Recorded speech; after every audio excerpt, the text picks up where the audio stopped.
अस्सलाम वालेकुम अज़ीज़ तलबा तलबात जमात ताहम।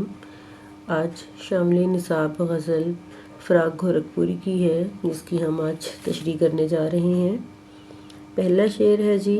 सर में सौदा भी नहीं, दिल में तमन्ना भी नहीं, लेकिन इस तरके मोहब्बत का भरोसा भी नहीं। सर में यानी कि दिमाग में, जहन में। सौदा इश्क जुनून को कहते हैं। तमन्ना आरज़ू, तरके मोहब्बत, मोहब्बत को ख़त्म करना, मोहब्बत का ख़ात्मा या ख़त्म कर देना, भरोसा एतमाद। फ़राक रंगे तगज़ुल का नुमाइंदा शायर है। उसने उर्दू गज़ल को ताज़गी और तवानाई अता की। ज़ेर तशरीह इस शेर में फ़राक गोरखपुरी मायूसी और उम्मीद की मुतज़ाद कैफ़ियत का शिकार नज़र आता है। शायर कहता है कि अब मेरे दिमाग में कोई जुनून और दिल में कोई आरज़ू बाकी नहीं है, क्योंकि मैंने मोहब्बत तर्क कर दी है। मुझे इस दुनिया में मोहब्बत के नाम पर हमेशा फ़रेब और धोखा ही मिला है। मोहब्बत जो लेन देन का सौदा है, मैं आइंदा इसका हिस्सा नहीं बनूंगा, और मेरे दिलो दिमाग में अब किसी के भी हुसूल की ख्वाहिश मौजूद नहीं रही।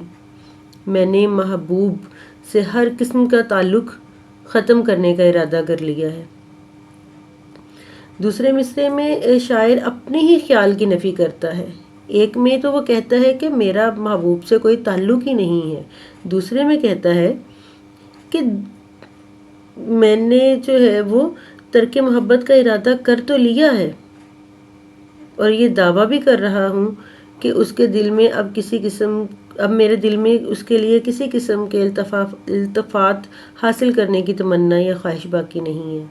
मगर इसके साथ ही शायर ये ख़दशा भी ज़ाहिर करता है कि ऐसा ना हो कि मेरी ये कैफियत और हालत वक्ती हो, क्योंकि मोहब्बत ऐसा रोग है जो लग जाए तो उम्र भर साथ नहीं छोड़ता।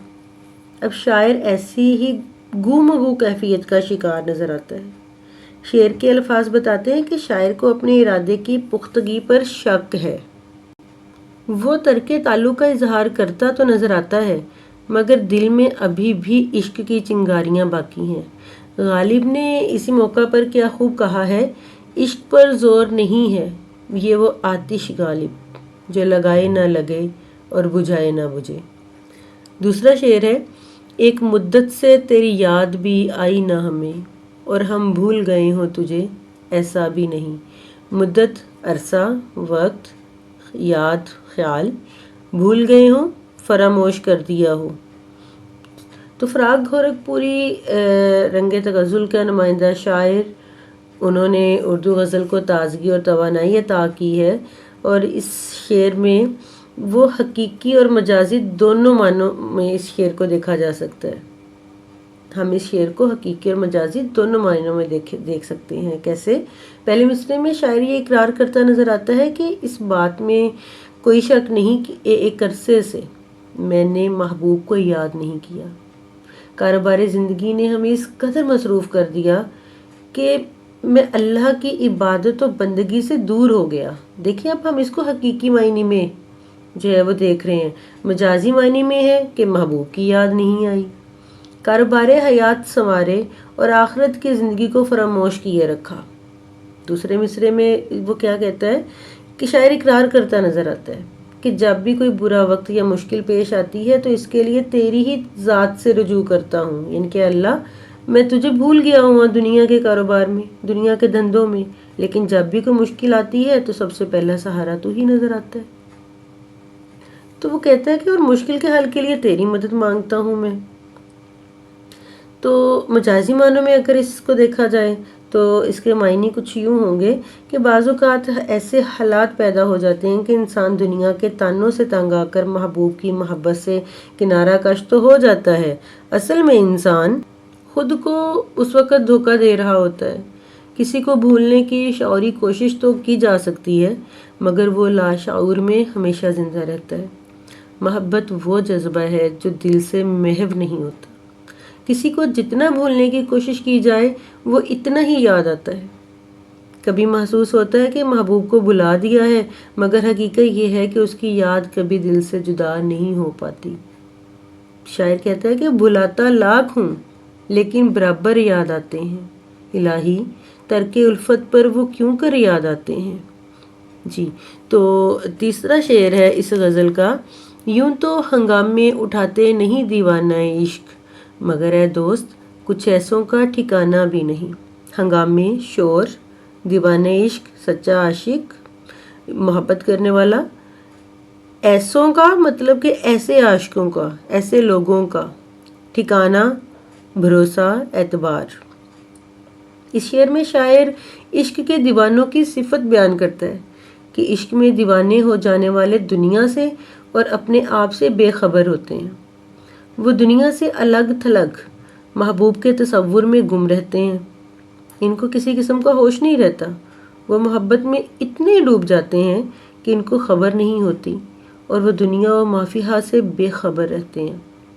وہ دنیا اور اس کے کاموں سے بے خبر رہتے ہیں، انہیں شور و گل اور ہنگامے پسند نہیں ہوتے، اپنی ہی دنیا میں مگن، اپنی آرزو کی تکمیل کی خواہش کے لیے بے نیازی سے زندگی گزارنا پسند کرتے ہیں، کیونکہ یہ عشق سوختہ ہونے کے باعث بے ضرر ثابت ہوتے ہیں۔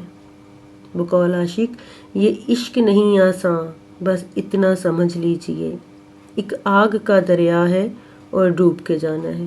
اچھا، اب دوسرے مصرعے میں شاعر کیا کہتا ہے؟ دوسرے مصرعے میں شاعر کہتا ہے کہ عاشق مزاج لوگوں کے انداز بدلنے میں دیر نہیں لگتی، ان کی خاموشی کسی بڑے طوفان کا پیش خیمہ ہو سکتی ہے، ان کی سلامت روی کا کوئی بھروسہ نہیں، یہ بھی ہو سکتا ہے کہ وہ اچانک اٹھ کھڑے ہوں اور دنیا میں ہنگامہ برپا کر دیں۔ عاشق کی قلبی کیفیت عام افراد سے مختلف ہوتی ہے۔ بہار کے موسم میں وہ ویرانوں میں نکل جاتے ہیں، کسی کو نقصان نہیں پہنچاتے بلکہ اپنا ہی گریبان چاک کرتے ہیں۔ امن پسند عاشق ہنگامہ آرائی پسند نہیں کرتے، مگر یہ بھی نہیں کہا جا سکتا کہ یہ کیفیت مستقل رہے گی اور کب یہ لوگ زمانے کے ستائے جانے پر ہنگامہ آرائی پر اتر آئیں، کیونکہ خوشی سے اپنی رسوائی گوارا ہو نہیں سکتی، گریباں پھاڑتا ہے تنگ جب دیوانہ آتا ہے۔ چوتھا شعر ہے جی اس غزل کا، آج غفلت بھی ان آنکھوں میں ہے پہلے سے سوا، آج ہی خاطر بیمار شکیبہ بھی نہیں۔ غفلت لاپرواہی کو کہتے ہیں، پہلے سے سوا یعنی کہ پہلے سے بھی زیادہ، خاطر بیمار کے لیے، شکیبہ تسلی کو کہتے ہیں۔ خاطر بیمار شکیبہ پورا اس کا جو ہے وہ معنی بنے گا صبر سے دکھ جھیلنے کے لیے تسلی، ٹھیک ہے۔ اور اس کی جو ہے ہم تشریح دیکھ لیتے ہیں۔ اردو شاعری میں محبوب کا جو تصور ہے وہی ظالم اور سنگ دل ہے، ان کے تصور ہی ایسا ہے۔ اس شعر میں شاعر محبوب کی غفلت اور لاپرواہی کی طرف اشارہ کرتے ہوئے کہتا ہے کہ میرا محبوب پہلے بھی میری وفا کا بدلہ جفا سے ہی دیتا تھا، وہ ہمیشہ مجھ سے بے نیازی کا رویہ اپناتا تھا، ہم نے محبوب کے ظلم و ستم کو بڑے تحمل سے برداشت کیا، لیکن آج اس کی آنکھوں میں کچھ زیادہ ہی غفلت اور بے رخی ہے۔ اچھا، دوسری طرف دیکھیں تو شاعر کہتا ہے کہ دوسری طرف میری یہ حالت ہے کہ میں محبت کے صدمے برداشت کرتا نڈھال ہو چکا ہوں اور محبوب کی بے رخی اور ظلم و ستم سہتے سہتے بیمار ہو گیا ہوں۔ مجھے محبوب کی توجہ اور تسلی کی ضرورت ہے، مگر وہ ہے کہ میری دل جوئی کرنے پر آمادہ ہی نہیں۔ مجھے نہیں معلوم کہ وہ مجھے میری کس خطا کی سزا دے رہا ہے۔ بقول شاعر بندہ پرور جفا کا یہ انداز، ہم نے ایسی بھی کیا خطا کر دی۔ شاعر کہہ رہا ہے کہ ایک تو محبوب کی بے رخی، اس پر ستم یہ کہ میرے دل کو سکون اور قرار نہیں کہ محبوب وفا کا بدلہ جفا سے دے رہا ہے، وہ اپنے بیمار محبت کا دل رکھنے کو، دو میٹھے بولنے کو راضی نہیں، اسے میری بیماری کی بھی کوئی پرواہ نہیں۔ بیماری مطلب وہ جو ہے وہ اپنی محبت میں ہی جو ہے وہ مگن ہے۔ آج بھی اس کی آنکھوں سے غفلت اور سنگ دلی ظاہر ہے، بلکہ مزید بڑھ چکی ہے اور یہی اس کا شعار بن چکا ہے۔ کسی شاعر نے کیا خوب کہا ہے، بھویں تنی ہیں खंजर हाथ में है तन के बैठे हैं, किससे आज बिगड़ी है जो यूं वो बन के बैठे हैं। जी, ये हमारे जो है वो 4 अशआर की तशरीह है। उम्मीद है कि आपको समझ आई होगी। हम इंशाअल्लाह ताला कल के लेक्चर में अगले अशआर की तशरीह देख लेंगे।